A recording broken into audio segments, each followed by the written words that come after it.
Y yendo un poco al tema de la perimenopausia que tú me has conversado en un principio, también ahí tiene mucho de eso, porque cada paciente, como decía yo, es un libro, es un mundo, es una historia.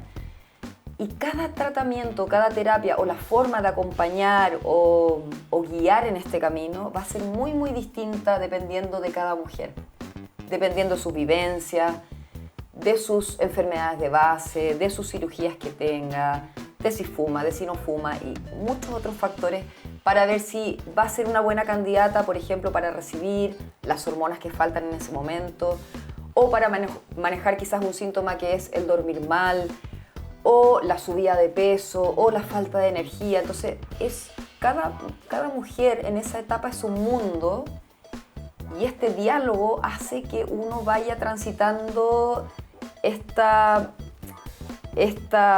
solicitud de una mejor manera. Pero llegando a esta etapa en la que estás tú, que ya que te descubres como profe, que estás acompañando y como ginecóloga que estás acompañando a tus pacientes en esta nueva etapa, ¿qué nos recomiendas? ¿Qué nos recomiendas en términos humanos? Que no sean farmacológicos, sino humanos. ¿Qué tenemos que hacer nosotras las mujeres? Rodearnos de gente que nos entregue amor. O sea, creo que la parte social en esta etapa es muy importante porque uno se valida con la gente que te rodea, sobre todo pensando en la gente mayor, más mayor, en la tercera edad, por ejemplo. La gente de 80 años, no estoy pensando en la gente de 50, que nosotros todavía tenemos trabajo, nos rodeamos de mucha gente. La gente va quedando cada vez más sola. Yo creo que la parte social es muy relevante, rodearse de gente que de verdad te entregue cariño, que te haga bien. Hay gente que te entrega cosas muy positivas y hay gente que de repente no tanto, y ahí hay que autocuidarse también. 2, bueno, ser saludable en cuanto a la alimentación, no caer en excesos. Está de más decir que fumar, beber alcohol u otras drogas no es saludable. Por supuesto que tomarse un traguito ahí de vez en cuando. Una champanita. Claro. Yo siempre digo, me lo recomendó Vero. Porque ahí entramos en lo social también. Sí, Entonces sí. ahí hacemos un completo. Yo creo que la vida tiene que ser un equilibrio. Porque si uno dice, bueno, voy a comer sano. Bueno, y el otro punto, perdón, antes de que me vaya, es, por ejemplo, el ejercicio o hacer algo que te haga bien. Tocar música, pintar, hacer ejercicio. Pero el ejercicio también ayuda mucho en esta etapa en que empezamos a descalcificarnos, en que empezamos a perder musculatura.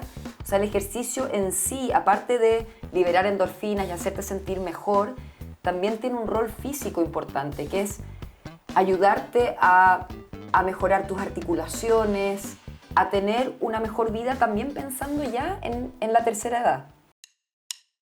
Cuando hablamos de compasión, solemos automáticamente asociarlo con lástima y autoindulgencia. ¿Qué pasaría si nos damos la oportunidad de tratarnos como si fuésemos nuestro mejor amigo o amiga? Aquí, sin cursilería ni filtro, vamos a dialogar y a indagar con expertos, amigos, conocidos sobre el autocuidado y el liderazgo personal. Porque estoy segura que hay maneras más amables de autogestionar la caótica, automática, premeditada y a veces conflictiva manera de actuar ante los desafíos de la vida. Soy María Guerrero y quiero que me acompañes en esta travesía personal y me ayudes a que se convierta en colectiva para que juntos aprendamos a humanizarnos y a vivir más compasivamente. Ay, estoy tan contenta hoy porque es un nuevo episodio de Compasivamente y tengo a una amiga queridísima, mi amiga que conocí casi teniendo 2 semanas acá en Chile y bueno, ella es una tremenda mujer, es ginecóloga, ya la voy a introducir, pero primero ustedes saben que a mí me gusta, antes de empezar a grabar, no solo para mí, para mi invitada, sino para quienes nos están viendo, a que hagan un ejercicio de respiración para que se conecten con el momento presente. Pero yo digo que esto es como cuando entran los músicos al escenario que ya vienen con su instrumento afinado, pero hacen como una más. Eso es lo que vamos a hacer ahora, así que te invito a que cierres los ojos y que inhales y exhales a tu ritmo. Si no te sientes cómoda cerrando los ojos, no los cierres. Y si usted va conduciendo, tampoco lo cierre, por favor. Inhala y exhala. Una segunda respiración, inhala. Exhala. una tercera. Y exhala. Y esto lo hacemos para conectar con el momento presente, con regalarnos la presencia de estar aquí, escucharnos y dialogar desde el alma, desde el corazón, desde nuestra humanidad. Y me encanta que tengamos títulos y cosas que nos acompañen, que nos den contenido rico que va a salir en esta conversación, pero también pongámosle humanidad a los procesos, ¿no? Entonces voy a presentar a mi invitada. Ella se llama Vero Larrea, es ginecóloga y obstetra y durante años ha estado al lado de mujeres en algunos de los momentos más significativos de su vida. El nacimiento, el cuerpo que cambia, la vida que se gesta. Pero hoy Vero también está transitando su propio umbral, ese en el que muchas mujeres se redescubren en la perimenopausia con nuevas preguntas, nuevos ritmos y nuevas formas de habitarse. Y con la misma ternura con la que ha acompañado partos, ahora quiere prepararse para acompañar esta etapa tan poco hablada, pero profundamente transformadora. Vero, bienvenida a Compasivamente. Gracias, Mari, qué linda la introducción. Me siento súper feliz y súper honrada. Déjame darte la manito porque te quiero mucho de estar aquí en este programa, así que tratemos de tener una conversación compasivamente. Bueno, Vero, tú eres ginecóloga. Sí. Y cuando estábamos conversando de cuál era la pauta de este encuentro, a mí me gusta siempre que la conversación surja de lo que sale allí, de lo que, bueno, traemos en la maletita del aprendizaje, de la experiencia, pero también era como, bueno, eres ginecóloga y has acompañado, no has trabajado con adolescentes, pero sabes lo que significa la pubertad y luego esta etapa de la maternidad y estuvimos conversando de qué pasa entonces ahora en la perimenopausia en primera persona y acompañando a tus pacientes. Entonces, este episodio vamos a estar rondeando sobre todos estos contenidos, pero dime tú, desde tu experiencia, ¿cómo podemos partir conversando sobre tanto que nos traes hoy en la maletita esta de aprendizaje? Sí, quiero ir un poco hacia atrás y quiero contar un poco por qué soy ginecóloga. Creo que esa parte de la historia es linda y la quiero quizás compartir contigo y con la gente que lo quiera escuchar. Cuando yo estaba estudiando medicina, mi mamá estaba enferma y era una época en que habían muy pocas mujeres ginecólogas. Habían solamente el 10% de todos los ginecólogos acá en Chile eran mujeres. Y me gustaba como la parte quirúrgica, me gusta mucho el contacto con las personas y lo conversé con mi mamá, que en ese momento le quedaba poquito tiempo de vida y me dijo, yo creo que tú eres útil en un ambiente donde se necesitan mujeres. Y ella fue la que un poco me hizo decidirme, estaba ahí en la ambivalencia entre dos opciones. Y ella fue la que me hizo definirme y estoy muy contenta porque no me equivoqué. Soy muy afortunada de trabajar en un ámbito en que me gusta mucho. Yendo específicamente ahora como al tema de la perimenopausia, claro. No, pero ¿qué perimenopausia? Espérate. No. Vamos a esto tan hermoso que me estás compartiendo. Tu mamá te dijo un lugar donde tú puedas entregar desde ti, estar al servicio, y tú fuiste, no sé, en esa época que Google a ver cuál es la especialidad, no, ya tú estabas en la academia, pero ¿cómo decidiste ginecología? Porque ¿en qué otro rubro no había? Normalmente los médicos eran más hombres que mujeres. Exactamente, sí. O sea, era la normalidad. Claro, yo quería algo quirúrgico, me gusta mucho operar, entonces tenía la opción entre cirugía y ginecología. Y claro, cirugía es un ambiente bastante más de hombres y ginecología en ese momento habían mucho más ginecólogos que ginecólogas. Y sentí... Pero el cliente o el paciente, claro, es mujer. Ahí es donde tuvimos la conversación con mi mamá y dijimos, claro, uno es tanto más cómodo probablemente para algunas mujeres, porque algunas se sienten más cómodas con hombres y es muy respetable, que haya la opción de elegir. Antes no había la opción de elegir. Y yo la primera vez que fui a un ginecólogo, fui al ginecólogo de mi madre, que era una persona encantadora, pero que era un hombre mayor y me sentí un poco intimidada y no tan acogida tal vez, porque me sentía muy ajena. Entonces sentí que era un rubro donde uno podía encajar muy bien y donde yo sentía que podía aportar mucho. Y mi mamá también me lo hizo saber. Y ese fue el motivo por el que estoy aquí trabajando efectivamente con mujeres. ¿Cuántos años ya trabajando con mujeres? Yo me recibí de Medicina General de la Universidad de Chile el año 2001 y de mi especialidad el 2005.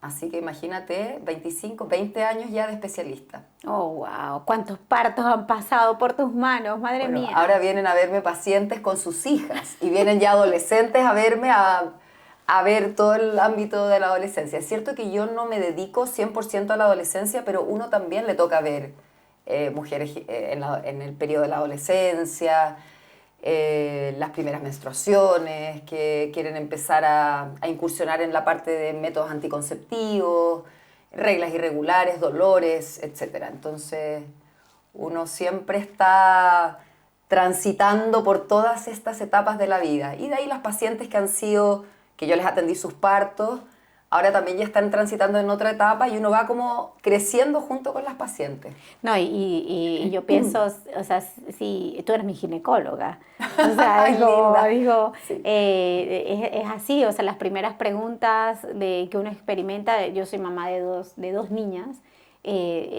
obviamente te las pregunto a ti, ¿por qué? Porque eres la persona de confianza que me ha venido acompañando y claro, y yo me acuerdo que tú me dijiste, mira, hay ginecólogas especialistas en la pubertad, pero claro, esas primeras preguntas que surgen, es normal, no sé, que lo del pezón, o que esa cantidad de preguntas que uno tiene, que es una etapa como que yo la viví, obviamente, pero es revivirla, es como, wow, voy a revivir mi propia etapa de la pubertad, viendo a mis hijas cómo entran en la pubertad, pero como es casi, como es una experiencia casi que no es de libro, ¿me entiendes? Sino Sí. es la experiencia de la vida.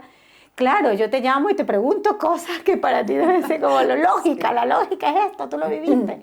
Pero claro, es esto, es lo normal que vengamos a ti y acudamos con nuestras hijas y quizás hasta con nuestras nietas, ¿no? Uf, ojalá. Ojalá. Sí, bueno, a mí también me pasa que yo soy mamá y cuando uno es mamá es otro rol. Y como mamá, si bien cierto, uno tiene el conocimiento, pero todo el amor, el cariño que uno le tiene al hijo, uno lo hace perder un poco la objetividad. Por lo tanto, es bueno tomar un poquito de distancia desde el punto de vista, no es que se quiera perder la distancia con el paciente, pero tener una visión un poco más objetiva. Pasa mucho que cuando las mamás vienen con las niñitas, con sus hijas que quieren empezar, por ejemplo, a pololear y quieren incursionar en su sexualidad por primera vez, claro, hay un tema ahí entre hija y madre de lo que quieren contar y lo que no, y aquí viene un tercer involucrado que puede abstraerse un poco de la situación y puede orientar de una mejor manera. Y de una forma más pedagógica de del cuidado, ¿no? Exactamente, sí. Yo me acuerdo que también estando juntas en el colegio, como apoderadas, porque además coincidimos que somos apoderadas, hablamos mucho del tema de la sexualidad, ¿no? De cómo se aborda este tema con los niños. Y bueno, es que hay tanto para entrar así profundamente, pero no voy a entrar en todos los espacios que hemos compartido, Vero, porque si no me voy a perder en esta entrevista. Y quiero realmente irme a lo que estoy visualizando, ¿no? Y es la mujer, ¿no? La mujer en sus procesos. ¿Cómo se trata? ¿Qué te dice la experiencia hasta ahora, estos 25 años de carrera? Se trata yo diría que la clave de la medicina en general es escuchar. Es escuchar no solo lo que se dice, sino que escuchar el cuerpo. O sea, cuando uno parte atendiendo a alguien, porque uno tiene un tiempo limitado, yo soy profesora además en la universidad, entonces yo también tengo que contarle a los alumnos, que uno tiene un tiempo muy limitado para ver a una persona, conocer a una persona, ser empática, ser amable, entender la conversación, procesar la información para llegar a un buen diagnóstico y luego poder dar un buen tratamiento. Y uno tiene un tiempo limitado para lograr hacer ese enganche, ese feeling con la paciente, que es muy lindo. Y esa conexión creo que es la clave de un buen acompañamiento y de un buen, entre comillas, tratamiento, en el caso que lo requiera, a lo largo de la vida. ¿Te ha pasado que llega una paciente pensando que tiene cualquier cosa catastrófica, así me voy a morir mañana, y lo que necesitaba era que le prestaras la oreja? Sí, a cada rato. Y sobre todo pasa que en ginecología pasa un fenómeno distinto que con el oftalmólogo, por ejemplo, porque se entra de lleno a temas muy, muy profundos, de pareja, de sexualidad, de hijos, infidelidades, matrimonios, opciones de querer tener hijos, no poder tenerlos, abortos, nacimientos. Son temas que evocan mucha emoción, es muy emocionante. Entonces, si alguien llega y dice, oh, me duele un pecho, ya piensa que tiene cáncer de mama, entonces es terrible, entonces, no, tranquila, vamos a hacer el examen. O sea, hay mucho manejo en tomar la inquietud, tomar el motivo de consulta y explicar. Yo creo que siempre explicar, comunicar, como lo que es tu tema también. Yo creo que la comunicación es sí, es de la comunicar base. compasivamente, ¿no? Exactamente. Y hablando de esto de la compasión, cuando yo lo descubrí en la universidad, como parte del magíster, uno de los recursos o de los programas basados en MBCR, que es la reducción del estrés y la ansiedad, está este programa diseñado que se llama Compasión, y yo lo descubrí y dije, wow, esto es, porque cómo se está al servicio de otros sin estar al servicio de mí misma. Y en ese sentido te quiero preguntar a ti, ¿cómo haces para lidiar bueno, con los casos de los pacientes? Que puede ser desde prestar la oreja y estar disponible para escuchar a tu paciente, y quizás el alivio nace de solamente sostenerlo emocionalmente, a tener un caso crítico que te lo puedes llevar a tu casa porque te quedas conectada gracias a la empatía, que es lo que fomentas con tus estudiantes también. Sí, yo creo que quizás hay una falencia en nuestra formación porque no tenemos una formación en eso. Tuvimos un curso de psicología, pero fue muy cortito, muy básico. Y todo este tema de las comunicaciones ha ido creciendo muchísimo. Yo me he fortalecido con mis aprendizajes en la educación. Ahí yo he podido entrar más en la parte académica de cómo enseñar, cómo comunicar, etc. Y uno va aprendiendo, la verdad, finalmente cada trabajo se va haciendo un poco más automatizado, que no quiere decir que uno no le ponga el corazón que requiera en el momento que requiera, pero uno aprende también a ir poniendo distancia. Yo me acuerdo cuando yo era estudiante y estaba pasando por pediatría, había niños que eran huérfanos. Y yo llegaba a mi casa, me quiero llevar a una niña a la casa, me quiero llevar a una niña a la casa, como que esa sensación, claro, no te puedes llevar a 20 niños a tu casa. Claro. Por mucho que quisieras. Y además hay un tema legal de que no es que tú te llevas un niño a tu casa, o sea, hay un tema de adopción que en ese momento tampoco podría haberlo hecho. Y aprendes, vas aprendiendo a estar ahí, pero no llevarte las cargas a la casa. Por supuesto que hay casos donde uno sí se los lleva. Y además, Mari, yo también he sido paciente. O sea, a mí también me han pasado muchas cosas en medicina. O sea, lo que te contaba a ti, mi madre falleció de un cáncer. ¿Falleció antes de que te graduaras o supo que Justo en estudiaste séptimo, cuando yo ginecología? estaba en séptimo de medicina, se murió el 29 de agosto del año que yo me gradué. Yo me gradué en diciembre. Oh, o sea, ya supo que tú estudiaste Sí. ginecología. Ella supo que yo iba a estudiar ginecología porque yo salí del séptimo de medicina y luego hice la especialidad. Pero ella ya sabía que yo iba a elegir eso. Qué hermoso. Y también me ha pasado que, por ejemplo, para algo que es... y me ha ayudado mucho también, el ser mamá me ayudó a entender mucho mejor el proceso de los embarazos, de las subidas de peso, de los dramas de que se hinchen las piernas, todas estas cosas que se dicen, pero cuando uno las vive, pucha que es distinto. A mí también me costó mucho ser mamá.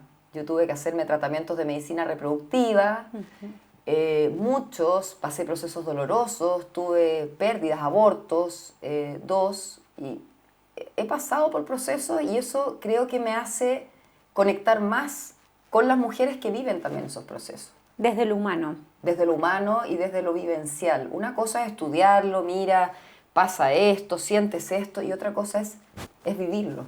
Claro.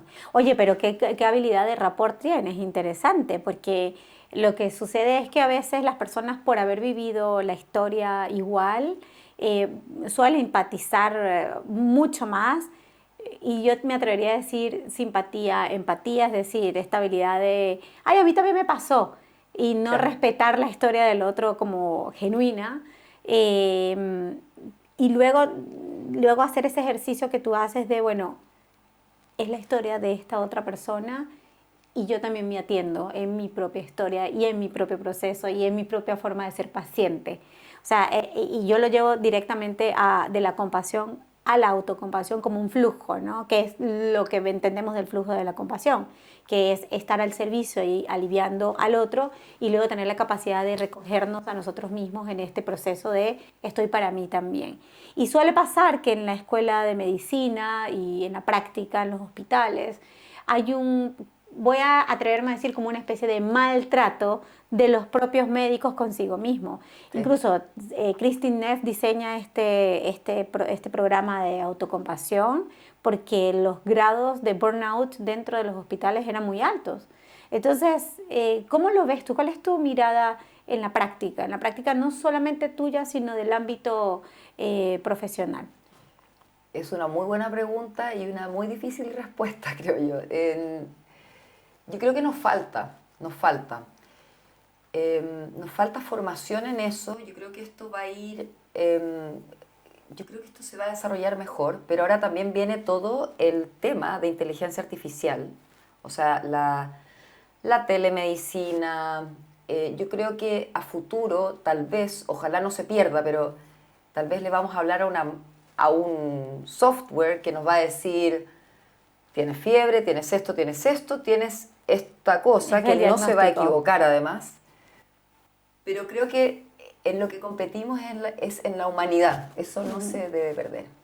Ahora, ¿cómo yo me autocompadezco? No lo sé, Mari. Contigo, con mis amigos, con la gente que yo puedo conversar, con la gente que me siento bien, que me entrega amor, con mi familia. A veces también me descargo un poco con ellos. Y a veces uno llega del trabajo cansado. Hay días que yo veo veintitantos pacientes y es uno tras otro, una historia. Yo siempre digo, cada paciente es un libro, es una historia. Y uno rápidamente tiene que dar vuelta a la página, abrir el otro libro y tener la misma energía y la misma conexión y el mismo amor con la otra persona. Entonces, uno llega a la casa y ayudar a hacer tareas, a ayudar a qué se va a cocinar mañana, a ir al supermercado. Y creo que me falta un poco de autocompasión. Pero también me libero, yo creo que a través del deporte. Es que es algo que me encanta y ahí tengo también un grupo de amigos muy lindos. Siempre me ha gustado mucho el deporte y yo creo que por ahí, a través de ahí descargo. Pero lo he aprendido con la edad a ser más consciente. Yo creo que antes no lo hacía tan consciente. Yo solo sentía que me hacía muy bien estar con gente que me entregara cariño, que me entregara amor, que me entregara amistad, que me entregara oreja. Porque yo escucho todo el día a la gente. Muy poca gente, yo no tengo tanto tiempo en la vida para que me escuchen. Tengo una familia exquisita, tengo un marido que sí me escucha y sí me presta oreja y lo amo. Y él es un muy buen compañero para apañarme en este otro lado también. Claro, entonces ahí como pilar importante dejarnos sostener, ¿no? Sí. Y eso sería ese tercer flujo, Sí, fíjate. sí. Porque cuando hablamos de la compasión es la capacidad de aliviar el sufrimiento de otro o aliviar mi propio sufrimiento o dejarme sostener por otros. O sea, que otros puedan servirme de apoyo. Qué rico escuchar que esto lo tienes como elementos, ¿no? Yo creo que el tercer punto es el que más me cuesta. Nos cuesta a los seres humanos. Nos dejarnos. cuesta, sí, yo creo que sí, es un punto que cuesta pedir ayuda. Cuesta demostrarse sensible o puede sonar como un sinónimo de debilidad, siendo que no lo es. Cuando tú demuestras Vulnerabilidad. tu vulnerabilidad, gracias por la palabra, ahí yo creo que te abres tu corazón. Y eso cuesta mucho. Claro, y eso tendrá que ver con la formación quizás, Vero, y te lo digo porque me acuerdo que la temporada pasada invité a una pediatra, cardióloga infantil, a conversar sobre, bueno, cómo funciona en el mundo de la salud, o sea, cómo es el mundo de la salud y si bien están al servicio de los más, que ya es un acto compasivo porque es así, cómo hacer para, o sea, cuál es el punto crítico de la escuela de medicina. Y ella me dice, Mari, hay días donde ni siquiera podíamos almorzar, donde no hay chance para almorzar porque viene otro paciente, y viene otro paciente, y viene otro paciente, y viene otro paciente, y es crítico realmente. Entonces, desde ese lugar, ¿cuál es tu punto crítico de la carrera? No, digamos, no punto crítico solamente tuyo, sino lo que puedes observar, cómo funciona la academia y cuál sería una posible ruta para la mejora, no solo de tu práctica, sino de tus colegas. Sí. Mira, rememorando un poco mi historia universitaria, sí es una carrera muy demandante en que tienes que estar muchas horas en la universidad y además tienes que tener muchas horas de estudio. O sea, es una carrera en que hay que estudiar prácticamente a diario, es mucha la materia. Entonces hay una carga académica importante y luego cuando uno ya parte haciendo práctica, cuando ya entras al hospital propiamente tal, además te tienes que hacer cargo de pacientes, de escribir en las fichas. Recuerdo muchas noches en vela, estudiando hasta muy, muy tarde. De hecho, el tema salud mental en los estudiantes de medicina es altísimo. Ahora que yo soy docente en una facultad de medicina, el tema salud mental también lo hemos conversado entre los docentes y entre los directores de carrera, etcétera. Hay un porcentaje muy alto con alumnos con problemas de salud mental. Y yo creo que también tiene mucho que ver, bueno, uno es la sociedad que estamos viviendo, de perfeccionismo, de inmediatez, etcétera. Y otro también es el tema de la carga académica. Además, esta autoexigencia, o sea, todos los estudiantes de medicina son muy autoexigentes, han sido todos muy buenos estudiantes. Para entrar a estudiar medicina requieres haberte sacado muy buenas notas en el colegio, requieres haber tenido una trayectoria de excelencia. De excelencia, 100%. Donde ahí empiezas a competir contra gente que es igual de excelente o no tan excelente que tú. Entonces viene toda la frustración. Y yo también creo que el cansancio del tener poco tiempo para descansar juega un rol muy importante en que tú te estreses y estas cosas de burnout. Bueno, cuando fue la pandemia, por ejemplo, cuando uno veía estos videos en que la gente trabajaba día y noche con estas mascarillas terribles, a mí me tocó... Perdona que te interrumpa, yo estoy pensando en los comerciales que salen hoy en YouTube diciendo necesitamos médicos en Alemania, necesitamos médicos en Alemania. Hay una durísima carga de desertores médicos porque dijeron no puedo más. Sí. O sea, que están llamando gente de afuera a que venga a laborar en Alemania porque la gente está diciendo, se acabó esto, el sistema está colapsando con los médicos y en España también, by the way, con las enfermeras. Pero discúlpame que te interrumpí, pero es que digo burnout, sí, qué fuerte. Sí, bueno, la pandemia fue un tema donde tú tienes que estar, no puedes decir que no. Bueno, ahí viene toda la parte del juramento hipocrático que realmente hay mucha gente que sí lo tiene. Esto de estudiar medicina porque socialmente está bien visto o porque económicamente te puede ver bien, yo creo que eso cada vez ha ido mermando porque ya no es tan así. O sea, antes el sistema de salud permitía que se dieran unas diferencias muy, muy grandes. Actualmente yo creo que esto se ha homogeneizado bastante más. Entonces, en Europa, por ejemplo, la gente ya no es, desde el punto de vista social y económico, no es un super top. Dios, No, o sea, para nada. porque convengamos que casi que es así como Así, que sí, estudio medicina, llegó Dios. Pero Estudio ingeniería, llegó Dios. Estudio actuación, ya la actriz. Sigue pasando, pero yo creo que cada vez menos. Antes los doctores estaban mucho más endiosados y la gente los endiosaba más también. Claro. ¿Y por qué? Porque actualmente la gente tiene la información a flor de piel. O sea, uno se mete a internet, busca la información. Entonces la gente ya sabe mucho y exige mucho más de un médico. Antes existía una medicina mucho más paternalista, en que el médico decía, toma esto, haz esto otro, y uno lo hacía y ni cuestionaba nada. Actualmente, me dejaron esto, y se ponen al tiro a mirar si existe algo mejor, si le dejaron lo mismo a la amiga, conversan con la amiga. O sea, esto de las redes y de la información hace que sea un desafío mucho mayor para uno, porque uno tiene que estar muy al día. Muy actualizado. Muy actualizado. La gente tiene toda la información sobre la mesa.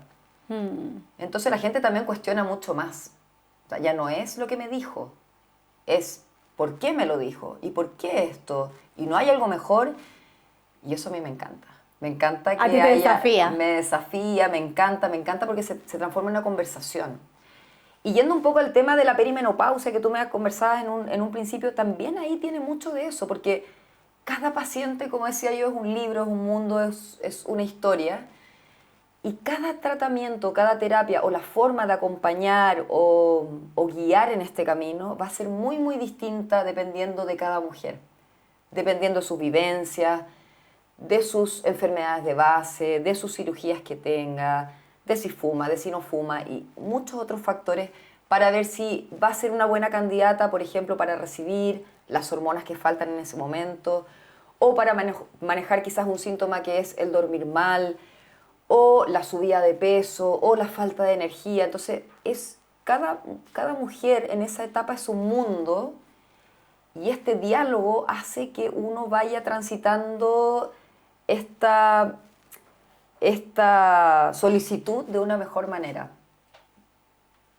Ya, entonces eso significa que, y pensando en tu formación y todo lo que nos has contado que de la academia y que has acompañado a tantísimos partos, y hablando ahora sobre la perimenopausia, que ya entramos y me encanta esto, tú también te estás haciendo una invitación a reinventarte dentro de tu propio rubro, ¿no?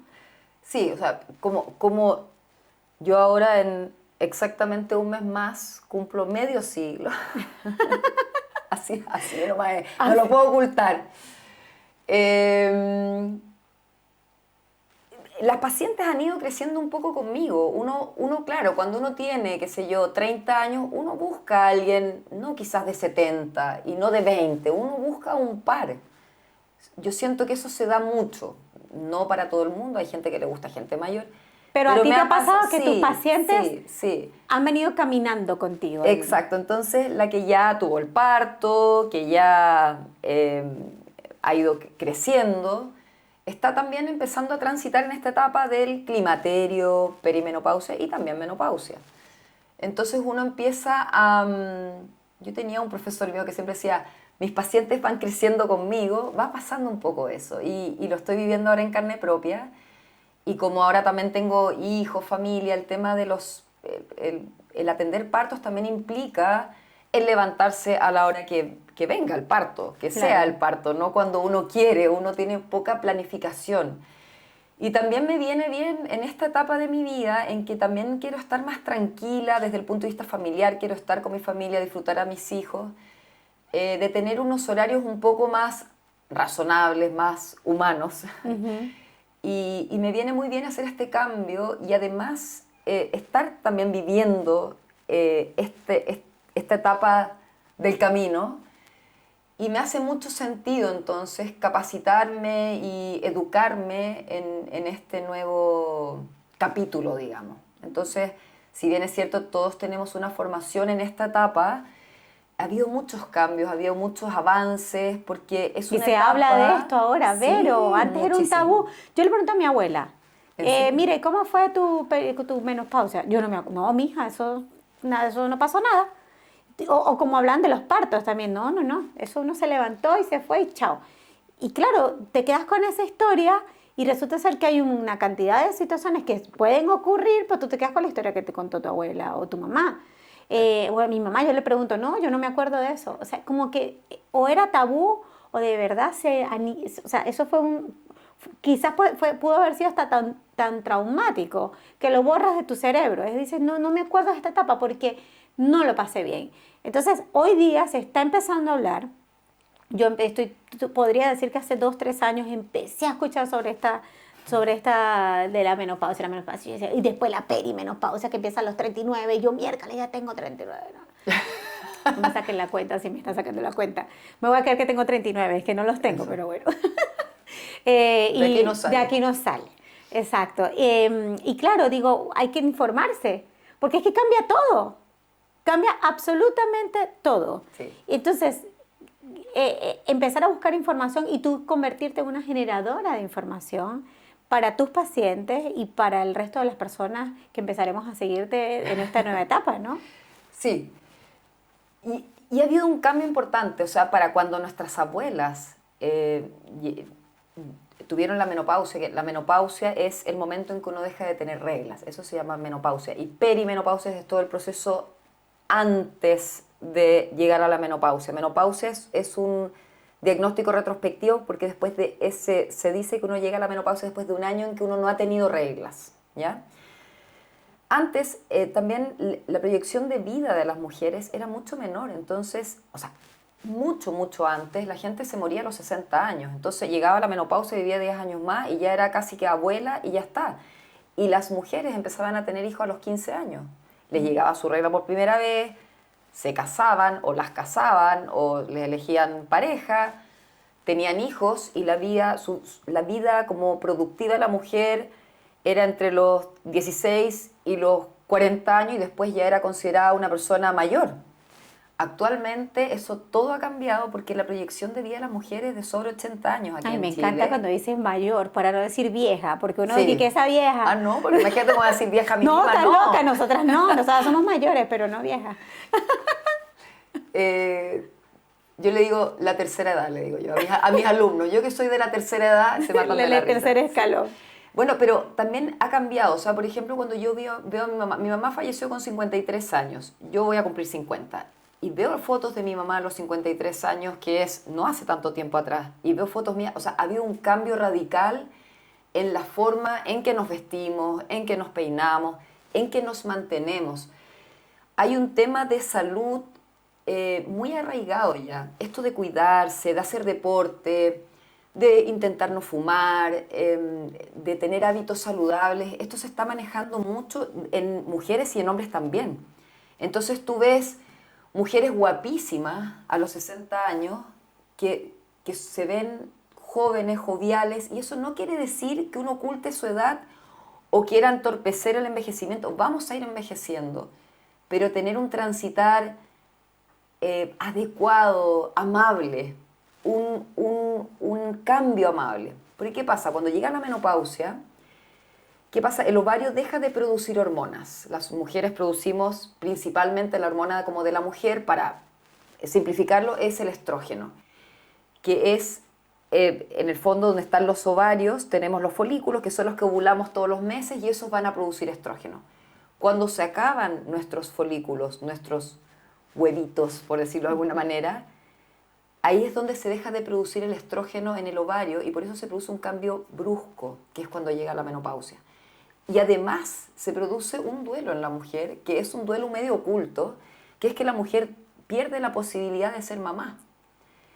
Y aunque suene muy lógico que cerca de los 50 años a todos nos va a pasar eso, a mí, por ejemplo, que me costó mucho tener hijos, cuando me empezaba a pasar esto de que mis reglas se empezaron a desordenar y empecé a entender este cambio hormonal y lo entendí como algo totalmente natural y ya no me llegó mi regla, dije, bueno, se me acabaron mis óvulos, llegué a la menopausia y ok, ya no puedo ser mamá de una forma por lo menos natural, porque existen técnicas de medicina reproductiva en que sí se puede con donación de óvulos, existen ahí técnicas especiales, pero en forma natural yo ya no voy a... Es un cambio de etapa. Y para mí, entendiendo todo, para mí fue un mini duelo. Entonces uno ve esto con mucha liviandad, bueno, es un cambio de etapa, pero viene esto, viene un momento en que uno está en la mitad de la vida. Vienen cambios físicos. A nadie le gusta verse mayor, las arrugas, las canas, empiezan a haber marcas de la edad en el cuerpo. A uno le empiezan a doler más cosas, yo soy muy deportista, pero ya me duele la rodilla, me duele la espalda, tengo que elongar un montón, o si no tengo el tirón acá y mis amigas de mis compañeras de gimnasia van a saber que tengo un tirón, entonces tengo que elongar un montón. Y a todas nos pasan que nos van pasando achaques porque vamos aumentando nuestra edad. Y tenemos que vivir esta etapa con alegría, porque vamos a vivir un tercio de nuestra vida en esta nueva etapa. Claro, claro. Y bien lo dices tú, es un duelo que aunque la persona o la mujer haya decidido no tener hijos, por ejemplo, que es respetable también, igual es despedirse de una etapa que pudo ser posible, ¿no? Es como decir, yo no quise tener hijos conscientemente, pero igual la etapa ya me está diciendo, es que no vas a poder. Claro. No solamente porque ya lo decidiste, es que realmente ya fue. Sí. Y yo creo que ese salto de la naturaleza del ser humano es como bien lo dices tú, dolorosa. Es también como, por ejemplo, la niña que tiene, no sé, 10, 11 años, que está descubriéndose en esto de ya no jugar con la muñeca y tal, y de repente llega la menstruación, llega la regla, y se tiene que descubrir que ya de verdad no está bien jugar con muñeca, que vamos, que no es que es así, pero se descubre en esa etapa diciendo, wow. Y se descubre también que le empieza a gustar el primer niñito del colegio y no entiende por qué le gusta. Es una nueva faceta realmente en todo su esplendor de la etapa, ¿no? de la mujer. Y estamos hablando de la mujer, en este caso no estoy entrevistando a un urólogo para que me diga cómo lo viviría un hombre, ¿no? Pero llegando a esta etapa en la que estás tú, que ya que te descubres como profe, que estás acompañando y como ginecóloga que estás acompañando a tus pacientes en esta nueva etapa, ¿qué nos recomiendas? ¿Qué nos recomiendas en términos humanos? Que no sean farmacológicos, sino humanos. ¿Qué tenemos que hacer nosotras las mujeres? Rodearnos de gente que nos entregue amor. O sea, creo que la parte social en esta etapa es muy importante porque uno se valida con la gente que te rodea, sobre todo pensando en la gente mayor, más mayor, en la tercera edad, por ejemplo. La gente de 80 años, no estoy pensando en la gente de 50, que nosotros todavía tenemos trabajo, nos rodeamos de mucha gente. La gente va quedando cada vez más sola. Yo creo que la parte social es muy relevante, rodearse de gente que de verdad te entregue cariño, que te haga bien. Hay gente que te entrega cosas muy positivas y hay gente que de repente no tanto, y ahí hay que autocuidarse también.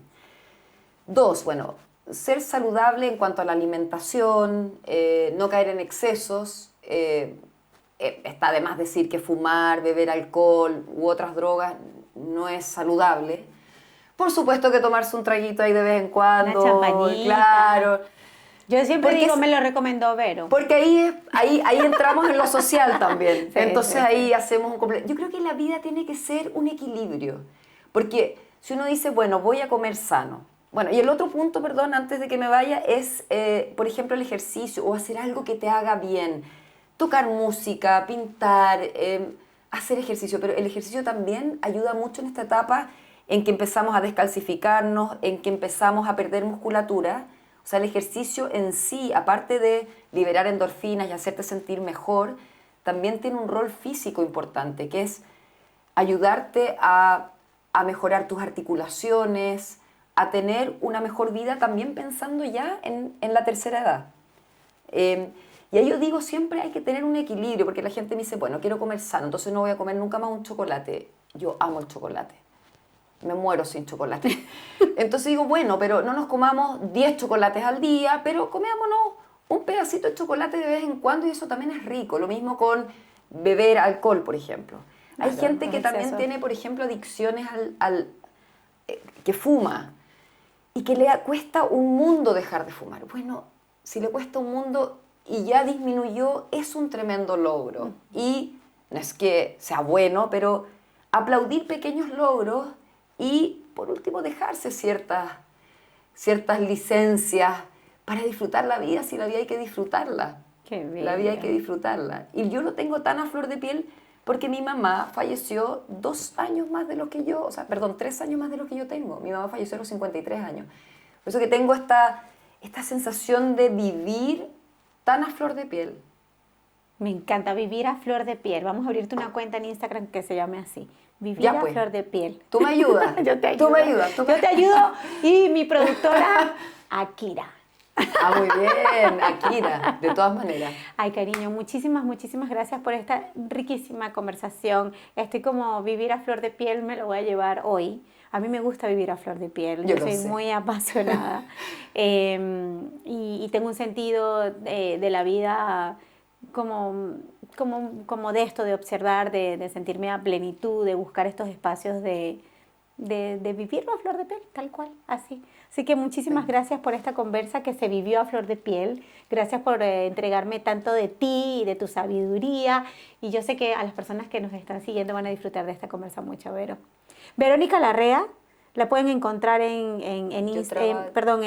Google para buscarte en donde. Cuéntanos para dejarles información a las personas que viven acá en Chile, por supuesto. Yo trabajo en la clínica Red Salud Vitacura, que es la antigua Tabancura. Hago clases en la Finis, ahí es donde tengo mi consulta. No tengo un Instagram de cosas como laborales, pero el que quiera ver mis fotos y mis ejercicios y todo, Lo van a ver ahí. lo pueden ver ahí con mi nombre. Mari, te quiero agradecer. Ha sido muy lindo conocerte. Creo que ha sido un encuentro y una amistad muy linda que se ha forjado ahora que somos adultas. Te vas ahora del país, pero yo sé que nuestra amistad va a seguir creciendo. Te quiero muchísimo. A ti, amor. Te admiro mucho y muchas gracias por haberme invitado. Me siento súper honrada por haberme invitado aquí a Compasivamente. Gracias, amiguita. Te quiero mucho. ¡Mua! Nos vemos en el próximo episodio. Chao, chao.